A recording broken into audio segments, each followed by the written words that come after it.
دل زور زور سے دھڑک رہا تھا۔ دروازے کے نیچے سے ہلکی ہلکی روشنی آ رہی تھی۔ کمرے کے اندر ہلکی سی سرگوشیاں سنائی دے رہی تھیں۔ پہلے پہل کچھ خاص سنائی نہیں دیا، پھر جیسے جیسے وقت گزرا امی کی سخت آواز ابھری، جلدی کر، میرے پاؤں دبا، ہاتھ صحیح سے رکھ، کمرے کی صفائی بھی کرنی ہے۔ اس کے بعد ایک اور آواز آئی جو بھابھی کی تھی، کمزور، تھکی ہوئی اور ڈری ہوئی۔ جی امی۔ ان الفاظ کے درمیان ایک ایسی بے بسی تھی کہ میرے آنسو نکل آئے۔ امی صرف خدمت نہیں کرواتی، وہ اسے غلام بنائے بیٹھی ہیں۔ میں اور بھائی ساکت کھڑے تھے۔ اب شک کی کوئی گنجائش باقی نہیں رہی تھی۔ ہم جان چکے تھے کہ وہ کیوں صبح بے حال نکلتی ہیں، کیوں دن بھر خاموش رہتی ہیں، کیوں اس کی آنکھوں میں چمک نہیں بچی۔ لیکن ابھی یہ صرف شروعات تھی، اصل کہانی تو اس سے بھی زیادہ گہری اور شاید تکلیف دہ تھی۔ باہر بارش تھم چکی تھی، مگر ہمارے دلوں میں بے چینی کی بارش مسلسل برس رہی تھی۔ گھر کے اندر ایک خاموش سا کوہرام برپا تھا جو صرف ہم بہن بھائی ہی محسوس کر سکتے تھے۔ اس دن صبح جب وہ کچن میں چائے بنا رہی تھی تو اس کے ہاتھ کانپ رہے تھے۔ پیالیاں رکھتے رکھتے ایک پیالی گر کر ٹوٹ گئی، شیشہ زمین پر بکھر گیا اور امی کی تیز آواز کمرے سے گونجی، تجھے کچھ بھی ٹھیک سے نہیں آتا، ہر چیز خراب کر دیتی ہے۔ بھابھی نے فوراً جھک کر شیشے کے ٹکڑے سمیٹنے شروع کیے۔ ایک ٹکڑا اس کی انگلی میں چبھ گیا، خون بہنے لگا، پر اس نے ایک آہ بھی نہ نکالی، جیسے درد سے رشتہ ہی ختم ہو گیا ہو۔ میں نے آگے بڑھ کر اس کا ہاتھ پکڑا اور روئی سے خون صاف کیا، مگر اس نے نظریں جھکا لی۔ شام کو جب چھوٹا بھائی آیا تو میں نے وہ ساری بات اسے بتائی۔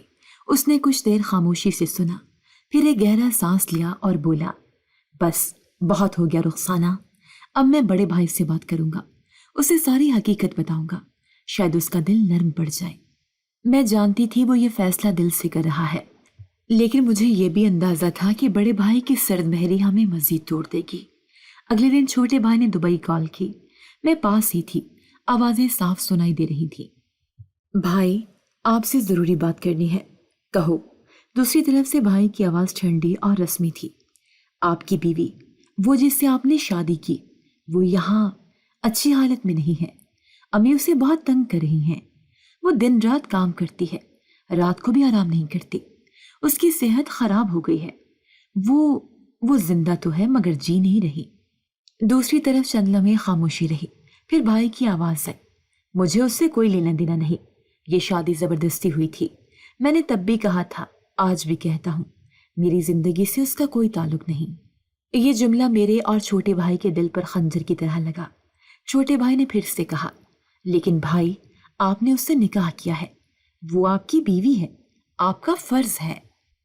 فرض مت یاد دلاؤ مجھے، میں تم سب کی ضد کی وجہ سے اس نکاح میں بندھا تھا، اور اب جب میں آزاد ہوں تو مجھے کوئی پچھتاوا نہیں، اسے جو سہنا ہے سہے، میں اپنی زندگی میں خوش ہوں اور چاہتا ہوں کہ تم لوگ بھی اسے بھول جاؤ۔ کال کٹ گئی۔ چھوٹا بھائی بے حس و حرکت فون کو دیکھتا رہا۔ ہم دونوں جان چکے تھے کہ بڑے بھائی کے دل میں اپنی بیوی کے لیے ذرا برابر بھی احساس نہیں بچا۔ بھائی خاموشی سے صحن میں جا بیٹھا۔ بارش کے چند بچے کھجے قطرے چھت سے ٹپک رہے تھے۔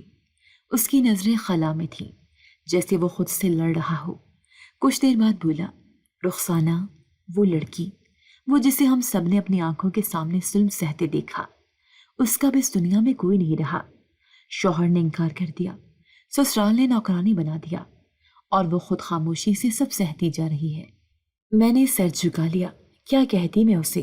اسی لمحے امی اندر سے نکلیں اور بھابھی کو آواز دی، چل میرے کمرے میں آ۔ بھابھی آہستہ آہستہ چلتی ہوئی امی کے پیچھے گئی۔ چھوٹے بھائی کی مٹھی بھینچ گئی اور آنکھوں میں غصے کی چنگاریاں چمکنے لگی۔ یہ سب برداشت سے باہر ہوتا جا رہا رخسانہ، اگر ہم نے کچھ نہ کیا تو شاید وہ لڑکی ختم ہو جائے گی اور یہ سب ہمارے سامنے ہوگا۔ اس رات میں نے چھوٹے بھائی کو اپنے کمرے کے باہر ٹہلتے دیکھا۔ وہ بے چین تھا، جیسے فیصلہ کر چکا ہو کہ اب خاموش نہیں رہے گا۔ میں نے اس کے قریب جا کر پوچھا، کیا سوچ رہے ہو؟ وہ بولا، اب یہ نہیں چلے گا، کل میں امی سے بات کروں گا، اور اگر انہوں نے پھر بھی ظلم کیا تو میں وہ قدم اٹھاؤں گا جو کوئی سوچ بھی نہیں سکتا۔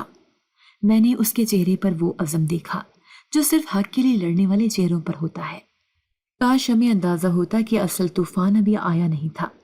صبح کی روشنی آنگن پر بکھر رہی تھی، مگر اندر کا ماحول کسی اندھیرے غار سے کم نہ تھا۔